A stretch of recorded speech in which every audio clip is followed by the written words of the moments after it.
In the pouring rain of a forgotten alley in downtown New York, Alexander Hawthorne, the city's most elusive billionaire, stumbled upon a sight that would shatter his world forever. The storm had turned the night into a chaotic symphony of thunderclaps and relentless downpours, the kind that soaked through even the most expensive overcoats. Alexander had just stepped out of his chauffeured limousine, escaping another hollow gala at the Waldorf Astoria, where champagne flowed like water and conversations were as superficial as the gold leaf on the chandeliers. He was tired, bone-deep exhausted from shaking hands with investors who saw him only as a walking bank account. Needing air, he waved off his driver, Marcus, and wandered into the shadows of the alley, his polished Italian loafers splashing through puddles that reflected the neon glow of distant billboards. That's when he heard it, a faint whimper, like a wounded animal lost in the urban jungle. There, huddled against a rusted dumpster overflowing with garbage, was a young woman. Her clothes, a threadbare hoodie and jeans torn at the knees, were soaked through, clinging to her frail frame. Her body trembled uncontrollably from the cold, and what he would later learn was days without proper food. Her eyes, wide and desperate, locked onto his as she whispered, "Please, help." The vulnerability in her voice pierced through the rain's roar, hitting Alexander like a lightning bolt. He had seen poverty before, from the tinted windows of his luxury cars, but never this close, never this raw. But just as he reached out, his hand extending with a mix of hesitation and instinct, a shadow loomed behind her. A burly figure emerged from the deeper darkness of the alley, his silhouette menacing under the flickering streetlight. A voice growled, low and threatening, "She's mine." The man's scarred face twisted into a sneer, and Alexander's heart raced. What had he walked into? What happened next would change everything. Stay tuned, because this is the story of how a millionaire fell for a starving girl, and the secrets that nearly tore them apart. Alexander froze, his hands suspended in midair, rain dripping from his fingertips. The man stepping forward was built like a linebacker gone to seed, his broad shoulders straining against a leather jacket slick with water. A jagged scar ran across his left cheek, a souvenir from some long-forgotten brawl, and his eyes burned with a possessive rage that made Alexander's stomach churn. "Back off, rich boy," the man snarled, his breath reeking of cheap whiskey even from a few feet away. He grabbed the woman's arm roughly, his fingers digging into her skin hard enough to leave bruises. She winced, a small cry escaping her lips, but she didn't fight back. Her gaze darted to Alexander, pleading silently. "Don't intervene," it seemed to say, or maybe it was begging for the opposite. In that split second, Alexander's mind raced like a high-speed server processing data overload. He was no stranger to confrontations in boardrooms, where billions hung on a single negotiation, but this was visceral, real. Should he walk away, retreat to the safety of his limo, and pretend he hadn't seen this? That's what he always did, detached himself from the messes of the world, focusing on algorithms and acquisitions. Or should he risk everything for a stranger whose name he didn't even know? The rain pounded harder now, drumming against the dumpster like an impatient audience, drowning out his thoughts and amplifying the tension. Just as the man yanked her toward the deeper shadows of the alley, his grip tightening like a vice. Time seemed to slow. Alexander's pulse thundered in his ears, louder than the storm. He couldn't just stand there. "Let her go," he said, his voice cutting through the downpour with the authority honed from years of commanding corporate empires. It wasn't a request, it was a command. The man, Rico, as Alexander would later learn, laughed, a guttural, mocking sound that echoed off the brick walls. "Or what? You'll buy her freedom? Everything has a price, suit." His free hand balled into a fist, knuckles whitening. The woman, Elena, shook her head subtly, her eyes wide with fear, but there was a spark in them, a flicker of something else, gratitude mixed with resignation. Alexander pulled out his phone from his coat pocket, fingers fumbling slightly in the wet cold, ready to call 911 or Marcus for backup. But Rico was faster than he looked. With a swift shove, he sent Alexander stumbling backward, his expensive shoes slipping on the slick pavement. Alexander crashed into a puddle, water splashing up to soak his trousers, and his phone clattered away, skittering across the ground and landing just out of reach. Rico loomed over him now, raising his fist high, the scar on his face twisting grotesquely in the dim light. Elena screamed, "No," her voice cracking with desperation. And just as the punch was about to land, the force behind it promising pain and perhaps worse, Alexander ducked instinctively, his body moving on autopilot from the self-defense classes he'd taken in his early 20s, back when paranoia from his parents' sudden death had made him hire a personal trainer who doubled as a bodyguard. The fist whistled past his ear, grazing his hair, and Alexander countered with a swift jab to Rico's midsection, a move designed to wind an opponent rather than maim. Rico gasped, the air whooshing out of him like a punctured tire, and his grip on Elena loosened just enough. She wrenched free, her arm throbbing but her feet moving before her mind could catch up. She bolted toward Alexander, grabbing his arm to pull him up. "Run," she hissed, her voice urgent. Together, they sprinted through the rain-slicked streets, their footsteps echoing in the narrow alley as Rico's curses faded behind them, mingled with the storm's fury. Splashes of water kicked up around their ankles, and Alexander's heart pounded not just from the exertion, but from the adrenaline of the unknown. They burst onto the main avenue, where his limo idled at the curb, Marcus scanning the area with the vigilance of an ex-Marine. "Get in," Alexander yelled, yanking open the door. Elena hesitated for a fraction of a second, trusting a stranger, but Rico's distant shouts propelled her inside. Marcus floored the accelerator, the powerful engine roaring to life as they sped away, tires screeching on the wet asphalt. Inside the warm, leather-scented confines of the car, Elena collapsed against the seat, her breaths coming in ragged gasps. Water pooled on the floor from their drenched clothes, and she shivered violently. Alexander shrugged off his coat and draped it over her shoulders, noticing how her hands shook as she clutched it like a lifeline. "Thank you," she whispered, her voice barely audible over the hum of the heater. He nodded, his own mind reeling. "What's your name?" he asked gently, trying to steady his voice. "Elena," she replied, her eyes fluttering as exhaustion overtook her. Before he could ask more, she passed out, her head lolling against the window. As the city lights blurred by outside, streaks of red and yellow from passing taxis and storefronts, Alexander stared at her peaceful, rain-streaked face. What had he just done? Rescued her? Yes, but from what? And why did it feel like the beginning of something that could upend his carefully constructed life? Alexander Hawthorne wasn't always the cold, calculated tycoon the tabloids painted him to be. Born into old money in the Hamptons, where summers were spent on yachts and winters in Aspen, he had known privilege from the cradle. His father, Reginald Hawthorne, was a Wall Street legend, a man who turned a modest inheritance into a fortune through shrewd investments in emerging tech. His mother, Isabella, came from European aristocracy, bringing elegance and a love for the arts to their family estate. Alexander grew up in a world of private tutors, polo matches, and debutante balls, but beneath the veneer was a boy who craved more than material wealth.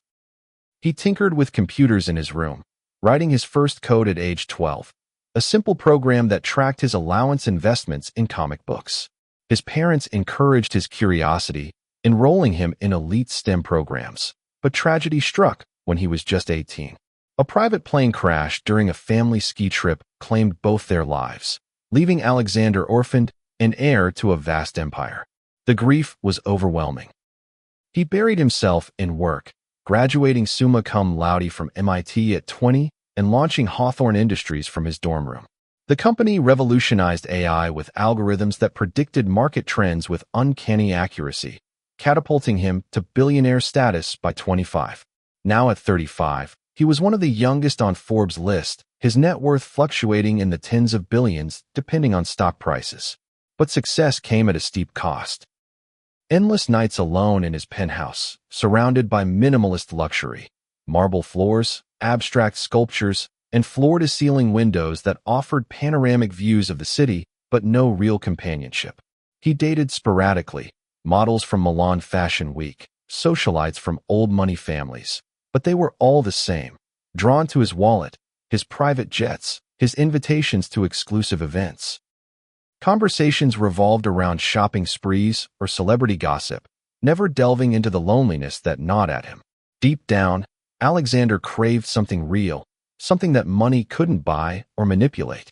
He volunteered anonymously at shelters, donating millions through foundations, but it was always at arm's length. That rainy night, as he wandered the streets to clear his head after yet another boardroom battle over a merger that would add another zero to his fortune, fate intervened in the form of Elena Vargas. Elena Vargas was 28, but the harsh lines etched around her eyes and the hollows in her cheeks made her look older, a testament to a life of unrelenting struggle. She had grown up in a small, sun-baked village in rural Mexico, where adobe houses dotted the landscape and the air smelled of corn tortillas frying over open fires. Her childhood was simple but filled with color, literally.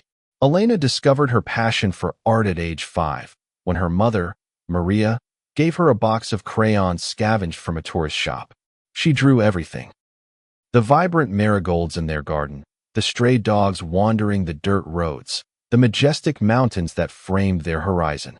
Maria, a seamstress with calloused hands from endless needlework, encouraged her. Art is your voice, Mija. Let it sing. Her father, Jose, a farmer who toiled under the relentless sun, taught her resilience. Life is like the soil, hard, but with care, it yields beauty. The family scraped by, but dreams of a better life led them to immigrate to the U.S. when Elena was 13. The journey was arduous, crowded buses rattling over bumpy roads, tense moments at the border where fear hung thick in the air, and finally, arrival in New York, a city that promised opportunity but delivered overcrowding and culture shock. They settled in a cramped apartment in Queens, where Jose found work in construction, hauling bricks up scaffolding in blistering heat or freezing cold, and Maria cleaned offices and skyscrapers, mopping floors while dreaming of her daughter's future. Elena adapted quickly, learning English through library books and school immersion programs, though bullies mocked her accent and her secondhand clothes. She excelled in art class, her paintings of Mexican sunsets winning local contests, and even a small scholarship to community college. But she balanced studies with waitressing at a dingy diner, serving greasy burgers to truckers and dreaming of galleries showcasing her work. Tragedy struck again when she was 25. Her parents were killed in a hit-and-run by a drunk driver who fled the scene, leaving Elena with nothing but grief and a mountain of medical and funeral bills. The apartment was lost to unpaid rent, her job slipped away amid absences for mourning, and eventually, her hope faded.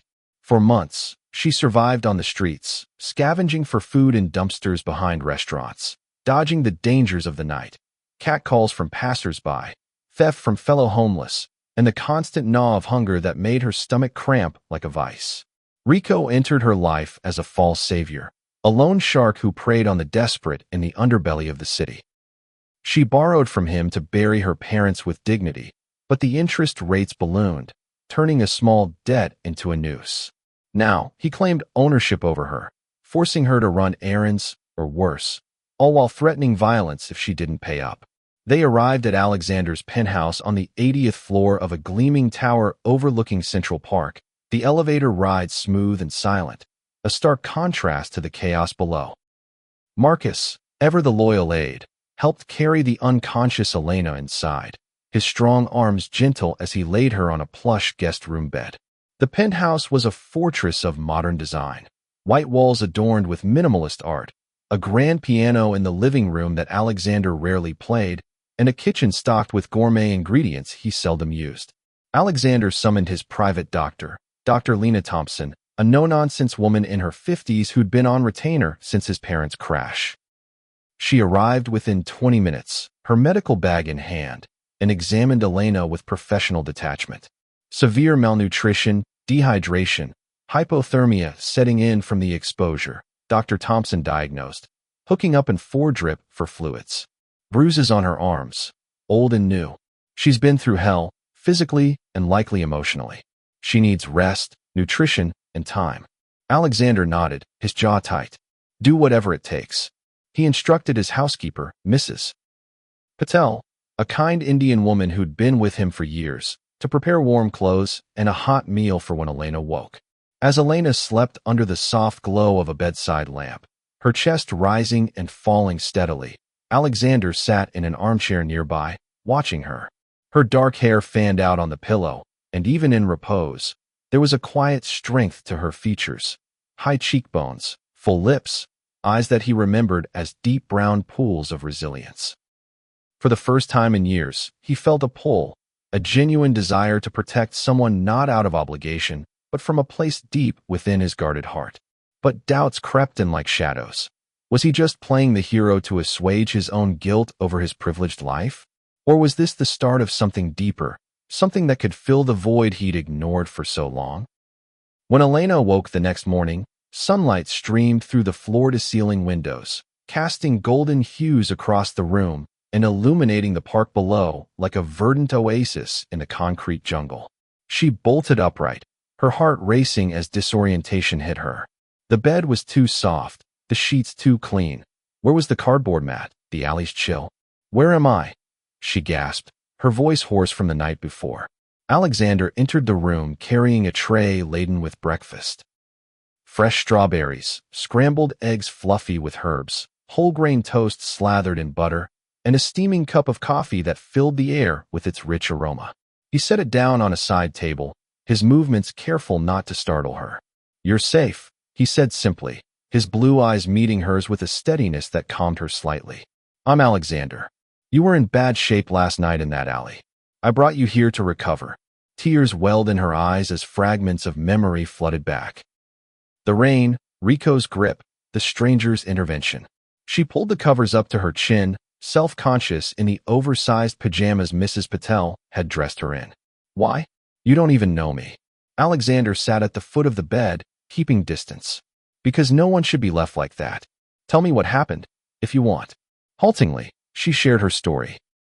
The village in Mexico with its dusty roads and colorful festivals, the immigration filled with hope and hardship, her parents' love and their sudden loss, the spiral into debt and homelessness. Her voice broke when she mentioned Rico, how he'd trapped her in a cycle of fear. Alexander listened without interruption, his face a mask of empathy, though inside, anger simmered at the injustice. "I can help," he offered when she finished. "Pay off the debt, get you a place to stay, maybe even a job." But Elena shook her head fiercely, her pride afire that hadn't been extinguished by the streets. "I don't want charity. I fought too hard to be someone's pity project." Her words struck a chord in him. They mirrored his own drive after losing his parents, when he'd refused handouts from relatives and built his empire from scratch. "Fair enough," he conceded. "Stay until you're strong enough, then decide." Over the next days, Alexander convinced her to remain, arguing that the streets were no place for recovery. He cleared her debts anonymously through a foundation, wiring money to Rico with a warning to back off, but Elena didn't know that yet. Insisting on earning her keep, she started as his informal assistant, organizing his chaotic art collection in the penthouse's gallery room. She had a keen eye for it, grouping pieces by theme, abstract expressionism here, contemporary realism there, and dusting frames with care. Their conversations began tentatively over meals. Breakfast on the balcony watching the city wake, lunches in the kitchen where Mrs. Patel taught Elena recipes from her homeland. "Tell me about your art," Alexander asked one afternoon as they sorted canvases. Elena's face lit up, the first genuine smile he'd seen. "It's like breathing. I paint what I feel, the colors of home, the pain of loss." She described a piece she'd lost to the streets, a vibrant mural of her village market. Alexander shared too, haltingly at first, his parents' crash, the emptiness of wealth. "People see the money, not the man," he confessed one evening on the balcony, the sun setting in a blaze of orange over the skyline, glasses of wine in hand. Elena touched his hand lightly, her skin warm against his. "I see you, the one who risked everything for a stranger."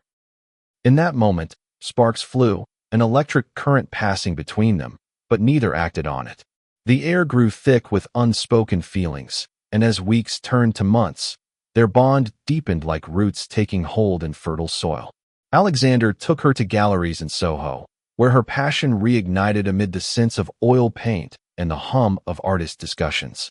She critiqued pieces with insight that impressed him, and he bought supplies for her.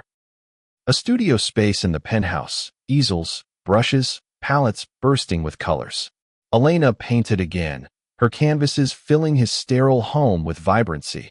Abstracts of city lights, portraits of her parents with ethereal glows.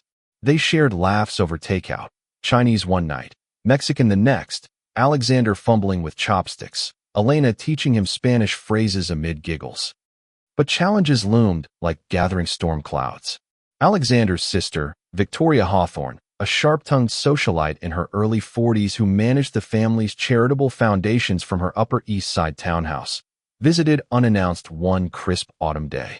Victoria was the epitome of polished perfection, blonde hair in a chignon, designer suits, and a diamond necklace that could fund a small country.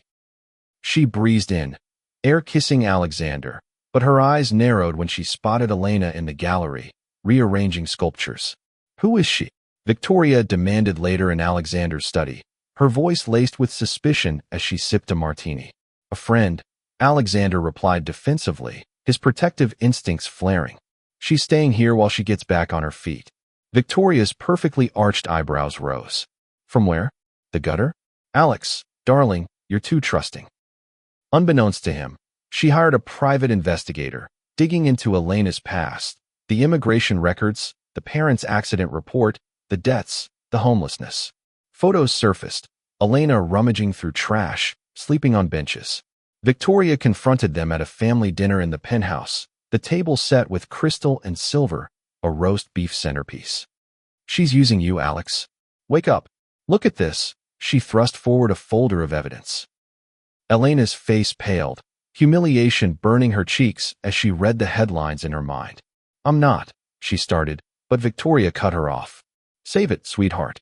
Classic gold digger story. The room tensed, Alexander's fist clenching under the table. Elena stood, tears stinging her eyes, and stormed out, grabbing her coat and fleeing into the elevator. Alexander chased after her, catching up on the street where yellow cabs honked and pedestrians bustled. "Elena, wait." He found her leaning against a lamppost, sobs racking her body. "Don't listen to her," he pleaded, pulling her into his arms. "I know you're real. You've brought color to my world." She looked up, vulnerability raw. "But am I worth the trouble?" Their first kiss happened then, under the city lights, passionate and raw, lips meeting with the hunger of long-suppressed desire, his hands cupping her face, her fingers tangled in his hair. It tasted of salt from her tears and promise. But as they returned to the penthouse, hand in hand, a note waited on the doormat, slipped under the door. "You can't hide forever. Pay up or she pays. Rico." The threat hung like a storm cloud, chilling the warmth of the moment. Rico wasn't done. His grudge festered like an open wound. He had connections in the city's underbelly, gang ties, corrupt cops on the take, and soon, the paparazzi swarmed like vultures. Leaked tips led to headlines splashed across tabloids. Billionaire's secret street girl affair. Photos of Elena's homeless days were twisted into scandal, captions implying she was a con artist or worse. Alexander's phone buzzed incessantly with calls from his board of directors. "This is bad for business, Alex. Investors are nervous." Stocks dipped 5% overnight, whispers of instability rippling through Wall Street. Elena felt the weight of it all, guilt gnawing at her like the hunger she'd once known. "I'm ruining your life," she said one night, packing her bags in the guest room, her paintings stacked against the wall like abandoned dreams. "Let me go before it's too late." Alexander blocked the door, his eyes fierce. "No, we're in this together. I won't let fear win." They hired a private investigator of their own, a grizzled ex-cop named Harlan who uncovered Rico's criminal empire, extortion rackets, assault charges swept under rugs, ties to organized crime. With a dossier of evidence, they went to the police, filing reports in a sterile precinct room that smelled of stale coffee. But Rico vanished like smoke, going underground, leaving only a chilling voicemail on Alexander's phone. "I'll take what's mine. Watch your back." The tension built like a pressure cooker, straining their budding relationship. To escape the scrutiny, Alexander proposed a getaway to his private island in the Bahamas. A secluded paradise he'd bought years ago as a retreat from the world. They flew there on his jet, the flight smooth over turquoise waters, Elena marveling at the view from her window seat. The island was a slice of heaven. White sandy beaches fringed with palm trees swaying in gentle breezes, a villa with infinity pools overlooking the ocean, staffed discreet and efficient. Away from prying eyes, their love blossomed like tropical flowers. Long walks on the beach at dawn, the sand warm between their toes, waves lapping rhythmically as Elena shared childhood stories, picking mangoes with her mother, festivals with fireworks and mariachi music. Alexander opened up about his fears, the nightmares of the plane crash, the isolation of power. "You've made me feel alive again," he said one starlit night, the Milky Way sprawling above them like a canvas. Dropping to one knee in the soft sand, he presented a simple ring. Not a flashy diamond, but a band etched with Mexican motifs he'd had custom-made. "Marry me, Elena? Let's build a life together." Tears streamed down her face, joy overwhelming her. Yes, 1,000 times yes. They celebrated with a sunset dinner on the villa's terrace, candlelight flickering, fresh seafood, and champagne toasting their future. But as the sun dipped below the horizon, painting the sky in hues of pink and purple, a boat approached the shore uninvited. A figure stepped out onto the dock, silhouetted against the fading light. Rico, his face contorted in fury, a gun glinting in his hand. "You thought you could steal her from me?" he roared, advancing with menacing steps. Alexander shielded Elena, his body a barrier, heart pounding like a drum. "Run to the villa," he yelled, but she froze, terror rooting her in place. Rico raised the weapon, finger on the trigger. The shot rang out, echoing across the beach. It missed, the bullet grazing a nearby palm tree with a sharp crack, bark splintering. Adrenaline surged through Alexander. He tackled Rico with the force of a man protecting his world, their bodies tumbling into the sand. Grunts and curses filled the air as they wrestled, Rico's gun skittering away into the surf. Elena, snapping out of her paralysis, raced to the boathouse and grabbed a flare gun stowed for emergencies. She fired it skyward, a brilliant red streak illuminating the night and signaling the island's security team, ex-special forces hired for just such contingencies. They swarmed in within minutes, subduing Rico with efficient takedowns, zip-tying his hands as he spat threats. The authorities arrived by helicopter, arresting him on multiple warrants. Back in New York, the scandal faded as the truth emerged through press releases, Alexander's heroism, Elena's bravery in testifying. Tabloids shifted to "Billionaire saves fiancé from crime lord." The board apologized profusely, stocks rebounding with renewed investor confidence. Victoria, witnessing the depth of their bond during a hospital checkup for minor bruises, relented. "I was wrong," she admitted over coffee, her voice soft. "She's good for you, Alex. Welcome to the family, Elena."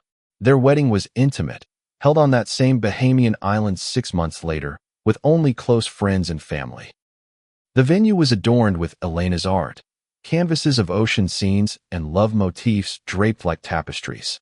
Vows were exchanged under a canopy of stars, the ocean whispering approval. "I promise to face life's storms with you," Alexander said, slipping the ring on her finger. "And I promise to paint our joys and heal our pains," Elena replied, her voice steady. They danced barefoot on the beach, laughter mingling with the waves. In the years that followed, Alexander launched the Vargas Hawthorne Foundation in honor of Elena's parents, funding art therapy programs for the homeless and immigrants. Elena's paintings sold out in galleries, her story inspiring a new wave of artists from marginalized backgrounds. They welcomed 2 children, a boy, Liam, who inherited his father's tech savvy and built robots from toy blocks at age 5, and a girl, Sophia, who painted with her mother's passion, her tiny hands creating masterpieces of color. But their happiness wasn't without more trials, as life rarely is. As their family grew, Elena faced health scares stemming from her past malnutrition, kidney issues that led to hospital stays, where machines beeped incessantly and sterile smells filled the air. Alexander never left her side, sleeping in uncomfortable chairs, holding her hand through procedures. "You're my strength," he whispered during one long night. He donated millions to medical research, turning personal pain into global good, funding clinics in underserved areas. Liam, inspired by his parents' resilience, pursued philanthropy in college, developing apps for aid distribution. Sophia exhibited her art worldwide, her pieces auctioned for charity. One evening, a decade into their marriage, Alexander surprised Elena with a trip back to her hometown in Mexico. The flight was emotional, memories flooding her as they landed in the familiar heat. They visited her parents' graves in the village cemetery, overgrown with wildflowers, where Elena painted a mural on the church wall honoring them. Vibrant scenes of family life that drew villagers to gather and share stories. "You rose from nothing," an elder said, clasping her hand. Elena smiled through tears. "No, from love. It lifted me." Back in New York, they hosted galas not for show, but to fund dreams. Scholarships for artists, housing for the homeless. Yet, another cliffhanger loomed when an old business rival of Alexander's, a cutthroat CEO named Harlan Voss who'd lost a major deal to Hawthorne Industries years ago, resurfaced with vengeance. An anonymous package arrived at their home. Fabricated documents alleging Elena's involvement in Rico's crimes, twisted photos, and a note demanding millions or she goes down. Alexander, wiser from past battles, didn't panic. He called in favors from his network, exposing Voss's scheme through cybersecurity experts who traced the forgeries. A press conference turned the tables, Voss's company crumbling under scandals of his own. Their family emerged stronger, advocating for truth in a world rife with deceit, teaching Liam and Sophia the value of integrity. In quieter moments, Elena would sketch Alexander as he worked in his home office, capturing the man behind the empire. The furrowed brow during calls, the soft smile when he caught her watching. Their love story inspired a best-selling book, From Alley to Eternity, co-authored by them, followed by a film that won awards for its heartfelt portrayal. "We all starve for something," Elena wrote in the epilogue. "Find what feeds your soul, and let love fill the rest." As time passed, they aged gracefully, silver threading their hair, but their bond remained youthful. Grandchildren filled their expanded home. A ranch in upstate New York with horses grazing in meadows and gardens blooming with Elena's favorite flowers. Alexander retired from day-to-day operations, focusing on mentorship for young entrepreneurs, sharing lessons from his rise and falls. Elena taught art classes to underprivileged kids in the city, her studio a haven of creativity where laughter echoed. One day, on their 30th anniversary, they revisited the alley where it all began.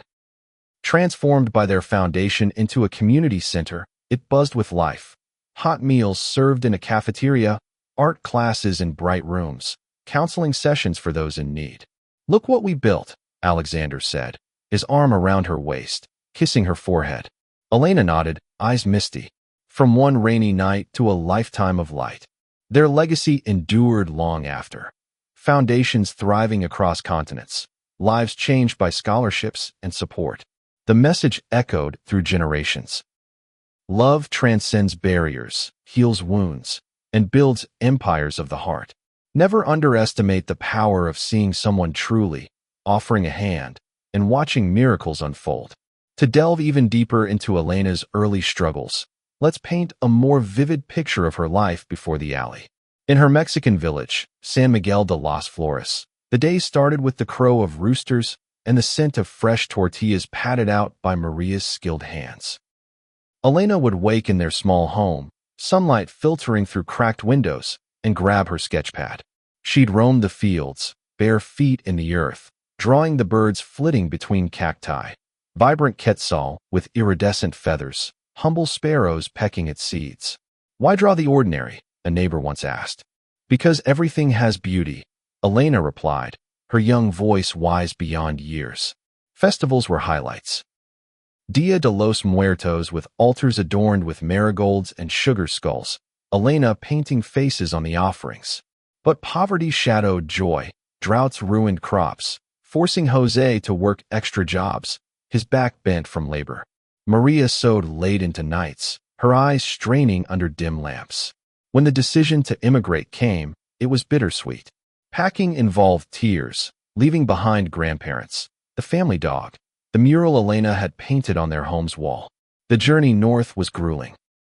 Buses packed like sardines, heat making sweat drip constantly, border crossings filled with whispers and prayers. In New York, the contrast hit hard.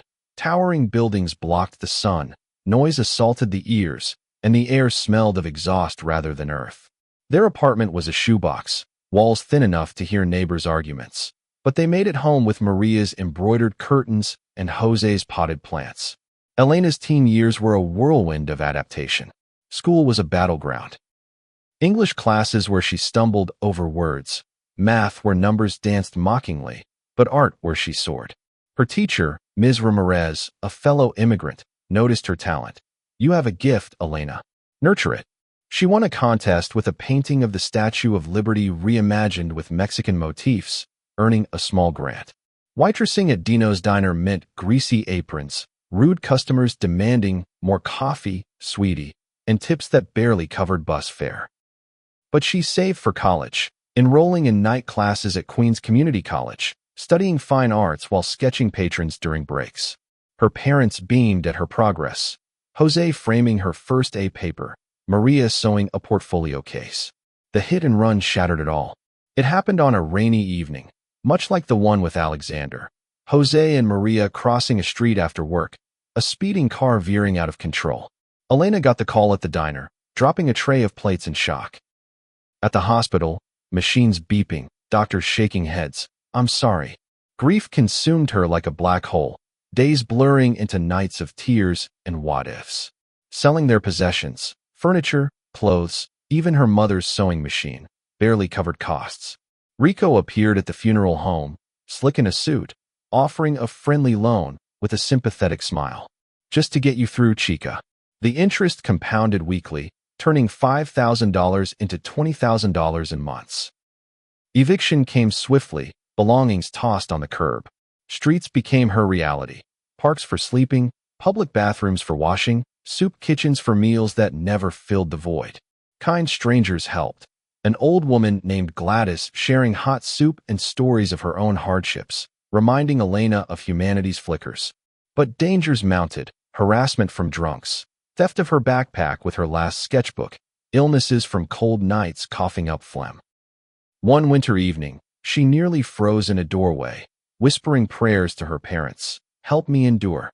Alexander's backstory warrants expansion too. Orphaned at 18, the crash details haunted him. A foggy runway in Aspen, mechanical failure, headlines screaming, tragic end for power couple. Raised by strict grandparents in a mansion that felt like a museum. Antique furniture, no running in halls.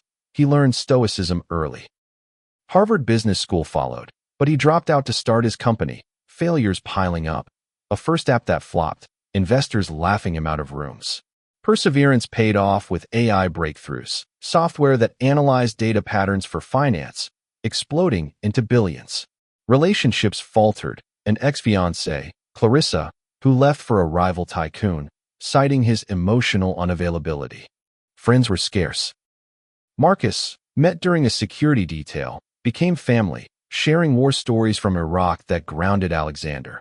Life's about who you fight for, not what you own. Their first dates were tentative, building on that balcony touch. A picnic in Central Park, blankets spread under oaks, Elena sketching joggers while Alexander unpacked a basket, sandwiches he attempted to make, burnt edges eliciting laughs. "I'm better at deals than domesticity," he quipped. She teased. "Then let's make a deal."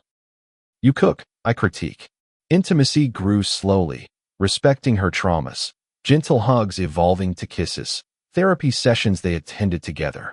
Elena processed loss with a counselor named Dr. Ruiz, unpacking survivor's guilt. Alexander tackled vulnerability, admitting fears of abandonment. Victoria's redemption unfolded gradually. After the wedding, she hosted a brunch, apologizing tearfully. "I was jealous, Alex. Lost our parents, then you to work.